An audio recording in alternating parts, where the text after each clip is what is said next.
right. Bonjour, bonsoir. That's it. 10 years ago, I might have been brave enough to do this in French. Today, I don't think I can. And I think it'll be better in English anyway. So hello, everybody. My name is Maria Sayans. I'm with Ustwo Games. And the topic is, can you put social impact at the core of your strategy? And normally when somebody comes and presents something, they know the answer. The truth is, I don't know the answer. This is something we're trying to figure out. We're in the process of figuring out. So hopefully I'll tell you about how we're going about it and some of the successes that we've had, some of the failures that we've had, as we try to put impact at the core of running a games business. Oh my God, I just reminded I'm on a boat. All right, let's go. I guess it's down. Yes, right? That's me. All right, so I'll start from our mission, which is the way that we think about it is that we exist to bring what is meaningful about games to everyone. So what we mean by meaningful is that we as game makers and as game players, we know that games can be so much more than just fun. We know that games at their best can connect you with other people. They can make you fall in love with another character. They can make you feel powerful. They can make you develop amazing friendships that will last forever. But this peak experiences of games are normally hidden behind 60 hours of an RPG or 100 hours of an MMO. They're hidden behind having access to the most expensive, having a PC or a console. They're hidden behind the language of game making and of game playing. And so a lot of what we think about is what are these peak experiences of gameplay, of gaming? What are these moments of gaming at their best? And what would you need to do to remove all these barriers and distill it to that moment? And then everyone, because from the very beginning, we always thought about non-gamers and people who perhaps, they've never played a game before. So how do you not assume that people have played games before in your games? So we break that down to 3 product pillars. The first one is built by humans. Everything that we do comes from a very personal place. And perhaps this is where we lean more into the indie world. Everything that we do comes from something that people in our team really care about, are really passionate about, and have maybe, really wanted to make something about, whether it's a game about architecture or a game about the Mediterranean or a story about fixing objects.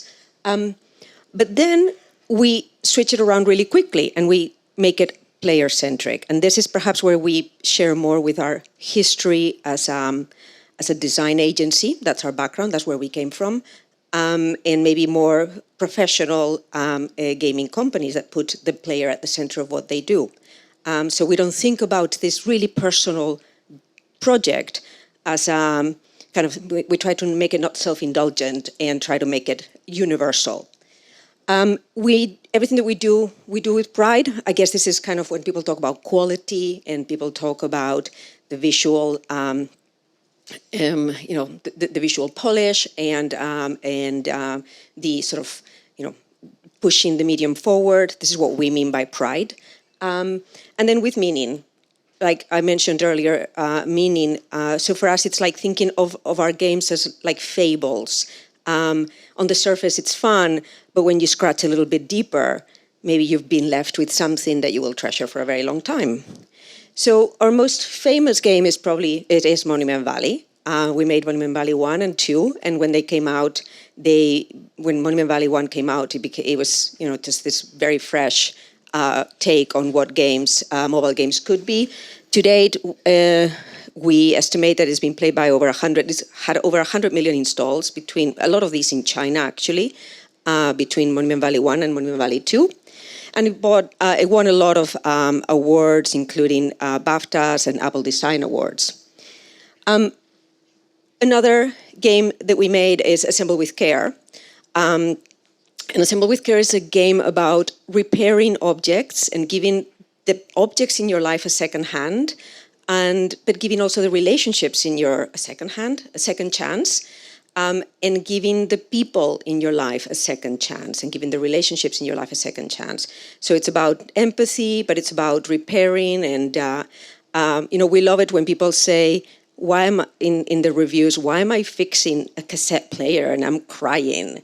Or when they say, "Oh wow, I never thought that fixing an object could be so easy. I'm going to go home and, or when, later I'm going to look into fixing something at home." That's what we mean by meaning. And we know that kind of we've hit the mark if we get that kind of feedback. And then our most recent game was Alba, a wildlife adventure, which is a game about a little girl in a Mediterranean island fighting corrupt politicians and deforestation and corrupt business people to save the island, save the animals, bring the community together. It's a game about, the perfect summer childhood spent with your grandparents. And it was Best Apple Arcade Game of 2020, Apple Design Award. We had 3 BAFTA nominations. We didn't win any. And one of the things that we did with this game, and we're very proud of, is that with every copy of the game, we planted a tree. So we're now well past our 1 million tree goal. And so this connects to kind of what I was talking about earlier is,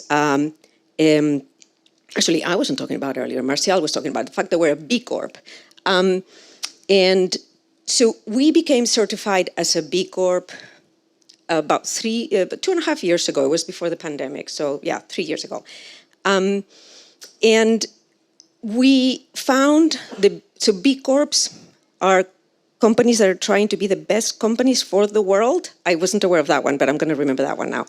But really, it's about not serving just profit, but people and planet. And every decision that you make, and it's down to your legal documents, you have to consider all these stakeholders equally. And we found in the certification of as a B Corp, like a really inspiring and really empowering process to agree with our board and our investors that this is what we were about and that we were going to try to make games not just for the purpose of making money, but for the purpose of having as much as possible a positive impact in the world. One of the things that this means, this is definitely about how we think about our employees, how we think about our local communities. So, for example, how we think about suppliers. Who do we work with? And are they local? Are they minority owned? What type of social background do they have, or social orientation do they have? It goes to suppliers, communities, employees, consumers. How do you treat your consumers? And definitely is about the games that we make. And so just wanted to tell you a little bit more about Alba and some of the things that we've made. And these touch a lot on the environment, but it's not just about environment. And I think that one of the things that we've realized as we've gone through the last couple of projects is that we cannot just become the environment games company, but it's more about how do we embed a social objective into the games that we're making, or even how do we pull out of a game that we're making an intention that was already there and make it bigger and really lean into it. So about Alba, I mentioned earlier, Alba is a little girl in a Mediterranean island. So it's a third-person open-world adventure. It was made in about 2.5 years by a team of, at peak, it was 28, although it started just with a couple of people that had the core idea. Like I said, this pillar of our games being very personal. We have David and Kirsty, who both grew up in the Mediterranean, one of them in Valencia, the other one in Ibiza. And they just wanted to capture those summers of, you just go out, no shoes, and it's been a good summer if by the end of the summer your feet are so hard that you no longer need to wear shoes to cross the street because it's not hot anymore. You don't feel the heat. So that essence of like those amazing summers of running around in an environment, in a community that you know, and in an environment that you know. But as we were developing it, a lot of the questions that were coming up was why? Why are you? What are you trying to solve? Why are you taking pictures of animals? And so the theme of environmental protection just kind of came naturally, and we pursued it. So the four pillars are: it's about human impact in the world, the complex relationship between humans and the environment. It's about developing care for nature, that freedom of childhood that I was just talking about, and a sense of Spain. The game doesn't take place in a real place in Spain, but it's more bit of here, bit of there, and everything put in a tiny little island that would be impossible in reality. So your goal is to save the island, because some corrupt politician and evil business person have decided to tear down the nature reserve and build a luxury hotel. And so what do you do? Because you're a little girl and you don't have a lot of power. So what you do is you take pictures of animals with your camera. And as if you're a kid, that freedom of having a phone with a camera is just such a fantasy. So we were leaning hard into that. You heal animals. You feed them and sort of look after little feeders that are all over the island. You repair things. This is all about the nature reserve, so repairing the nature reserve so animal lovers can move in and tourists can come, and that's kind of a big theme. You cleaning up, just doing very basic stuff. There's no kind of fighting with swords or like really heroic stuff. And gathering volunteers to sign up your petition, right? That's it's as heroic as that. Sign my petition so that the hotel will be stopped. And so we wanted to take that impact to the real world, and we thought, how do we not just make a game about nature, but actually have an impact? And we thought about the different layers of impact that we could have. Because as a B Corp, and this is kind of perhaps an unexpected benefit of being certified as a B Corp, is that now it's in the back of your head. It's like you're holding yourself to higher standards. Every time that you're saying, okay, well, let's do this. Well, as a B Corp, we have to do better, and so the whole team holds itself to a higher standard. The board is holding you to a higher standard. And it just has this positive reinforcement that was kind of unexpected for us. So first of all, we said, well, we have to sign up for Playing for the Planet. At the time, we hadn't signed up, actually. So we looked at, okay, what commitments can we make over the next 3 years? And this was, I think, 2019 when we made this. So we said, okay, how do we reduce? We're going to reduce our carbon footprint. We're going to start offsetting. We're going to work with our landlord to move to sustainable energy sources. And we're going to put green, what do we call it? Green prompts, green themes into our games. So that was the first thing that we did as a company as part of this. Then we thought, at the end of the game, we want to hand people onto good sources of information. So we reached out to a number of NGOs and ended up agreeing with both a UN organization called UN Live and also with WWF that we would feature them in game and as a way to kind of continue players' education. We also, through UN, and this is probably one of our failures, this didn't work out that well. We said, okay, how do we get every player to do something in the real world? And the UN was launching this initiative called Count Us In. And the idea was you have 16 things that you can do, everything counts. And so it's like a social media platform where every environmental action that you take is counted. This didn't work for us because our players are not going to drive electric. They don't have a lot of power in choosing to move to driving electric. They don't have a lot of power over flying less. A lot of them are kids or young people. And also mainly as a mobile game and console game without a big, strong community, people don't really want to engage on a social media platform with you. So this was something, we tried it, didn't work so well. We kind of mothball it, or the UN initiative continues, but we're not supporting that as actively anymore. And then the thing that really worked for us was the trees. So we thought, okay, for every copy of the game, plant a tree. And a few other games have done this. And I think what worked well here was that we gave ourselves a goal. Instead of saying, we'll plant a tree for every copy of the game, we said, we want to plant 1 million trees. And then you're telling a story that other people can get behind, and kind of you can give reports halfway. So it's better for storytelling to have a goal and to have a simple metric. 1 copy of the game, one tree.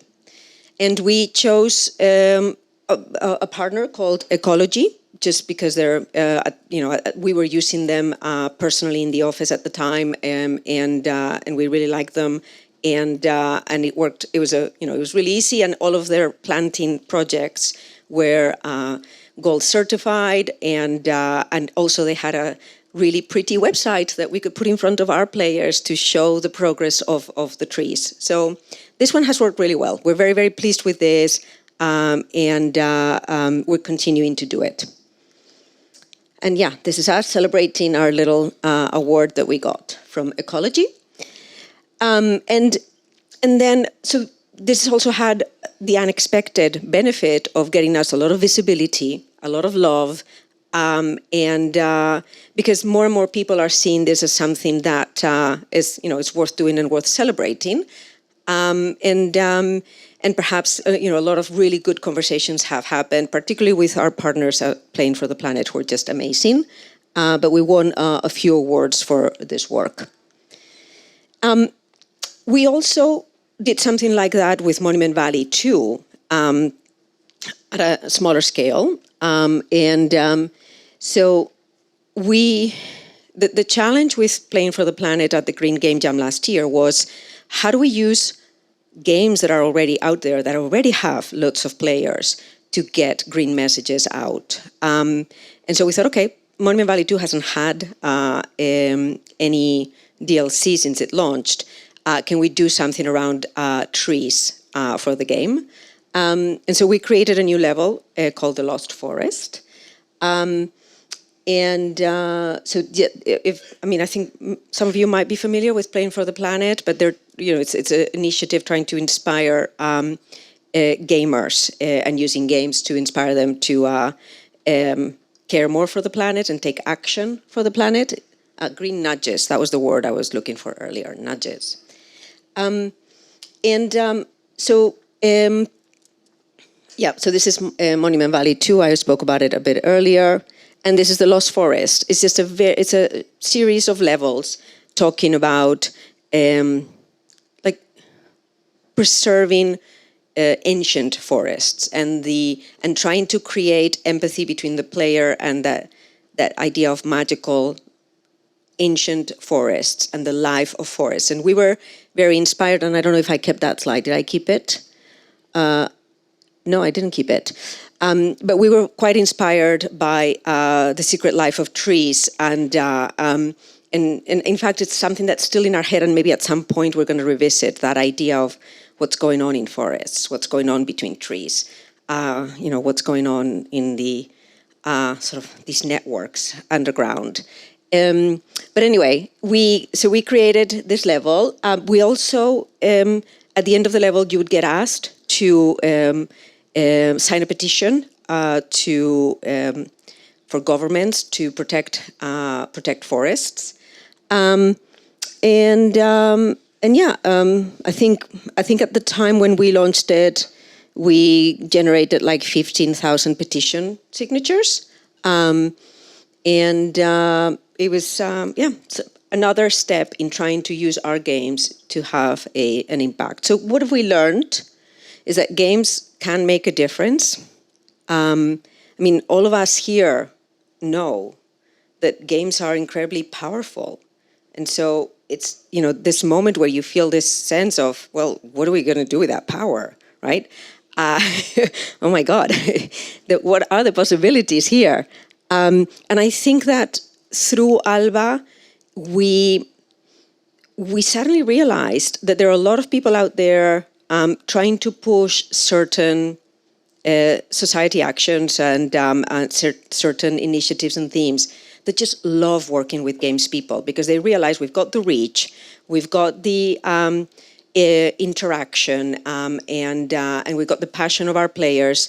And so they really do see that power of gaming as a platform and gaming as a storytelling medium and as an emotional engagement medium.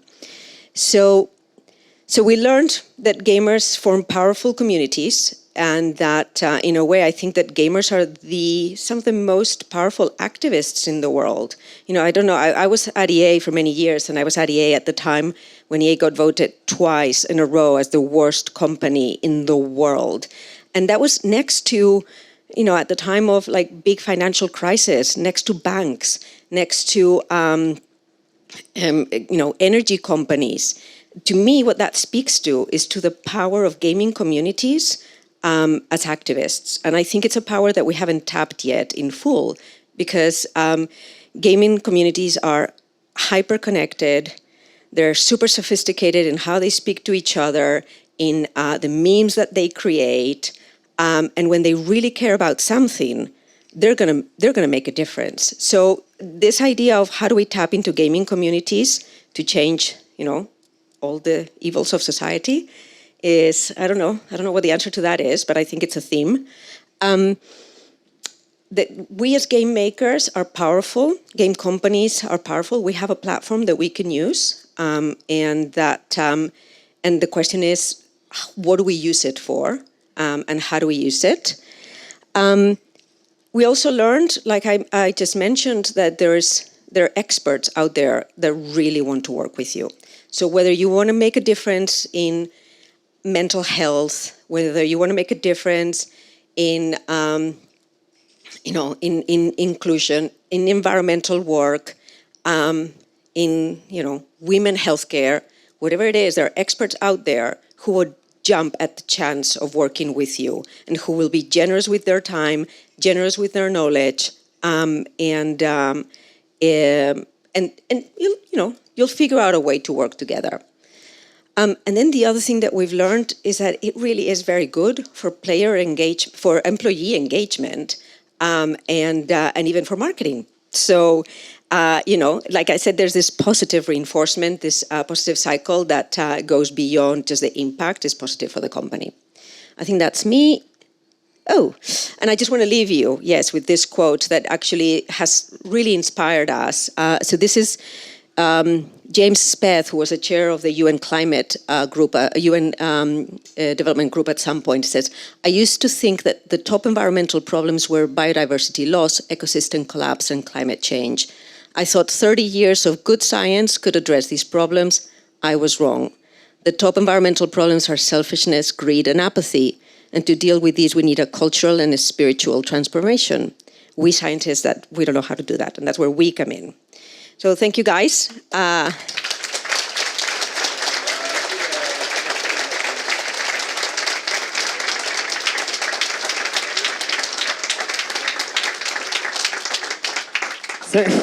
Thanks so much, Maria, for the super appealing presentation and inspiring. Do we have any questions for Maria? Michael? Hello, I have a question. How do you measure how the players and maybe the families play your games and change their habits by playing your games? Do you have your own way to do that, or you are doing it through the website your partner with? The truth is, we look at reviews, and so that's not very accurate, but it's inspiring, perhaps, and it's a feel-good, right? Oh, look, they went on a bird-watching trip because of us. So this is a problem that's been identified by the Playing for the Planet people who, and they've launched a series of surveys with an English company that I forget the name of right now, to actually start measuring this at an aggregate level. It's like what behavioral change actually happens after you've played these games. So I think it's something that, and this is what we tried to do with the one about Count Us In. We thought Count Us In would help us there. But the truth is it's really difficult to connect one thing with the other. And I have tried many of these apps that try to, in the case of environmental work, that can measure what you do, but you use it for 2 weeks and then you stop using it. So it's difficult. I think the best path forward is this aggregate level survey, like Playing for the Planet is doing. I didn't have time to ask for a question, but Dinga has a question. Thank you, Maria, for the great presentation. Just a small one. In the beginning, you mentioned that in your product pillars, there was the built by people. So you said things that matter to us, to you, I guess. But then, indeed, the next phase was things that matter to everyone. I don't remember how it was phrased. Can you talk a little bit about that process again, taking something that matters deeply to some part of your team and then make it something universal, as you said, and just curious. Yeah. So there is no like standard process for that. I think the answer is,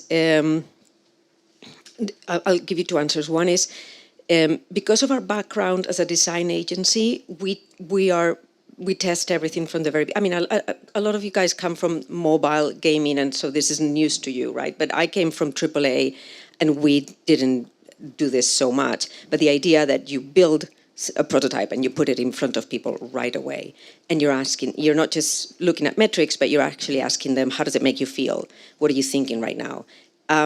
So we do that from very early on. But the second answer is that, so for example, when we were doing Alba, we were worried that we were making it too Spanish. Like we were going deep with the paella, deep with the village dances. And we thought, nobody's going to get this. Like, is somebody in Japan going to get this? And the truth is, sometimes the more local you make something, the more universal you make it, because so we found actually, play with Alba, which was about spending the summer in an island with your grandparents. Well, we found actually this is a fantasy that's shared by many societies, and so it's going to the core of that, going to the core of the emotion, rather than focusing so much on the surface of, is it really Spain? Is this real or not? So it's a balance, but sometimes through Alba we were like lean into it, and see what happens. Maybe one final question, or no question because we're in a rush. We have a final question. Oh, sorry. Hi, Maria. Thanks a lot for your presentation. I was curious, how did you pick up the initiative of replanting or planting new trees? How did this happen to commit, to this mission? At the beginning, we were thinking protecting forests. Our first thought was, let's work with WWF on animal projects. But everything that we were doing felt very local. It's like you have to work with this thing in Spain, or this thing in Mozambique, or this thing. Like it became, we couldn't make it clear to all of the players what it was. So then we moved on to the trees, because everybody likes trees. There's something about trees that everybody just gets excited about and relates to and understands. But our first thought was protecting trees. So how do we protect a hectare? and none of us knew what a hectare was. And so if we don't understand and we cannot emotionally connect with the idea of protecting a surface area, it wasn't going to work for our players. And so we had already started working with ecology on our offsetting program. So we knew of them already, and we knew that they were planting trees. And at that point, I thought, okay, well, instead of protecting trees, why don't we plant one? And I think it's the simplicity of one tree, one copy of the game, one tree, and the simplicity of a goal that we thought, oh, this is what's gonna work. And I think that's why you have there are a lot of games doing tree planting. And I think it's that simplicity. And I have to say that at some point we thought, does this really have an impact, or are we just, is this greenwashing? We had a lot of self-doubt as we were going through it. But again, we just said, okay, let's just lean into it. We've talked to the experts. The experts say this is good. Let's trust them. Let's just go with it. And over time, as you become more educated and you understand sort of pros and contras of different things, I think, I think we've ended up thinking, okay, it was a good thing that we did the trees and we should continue to do the trees. Thanks so much, Maria. That was great.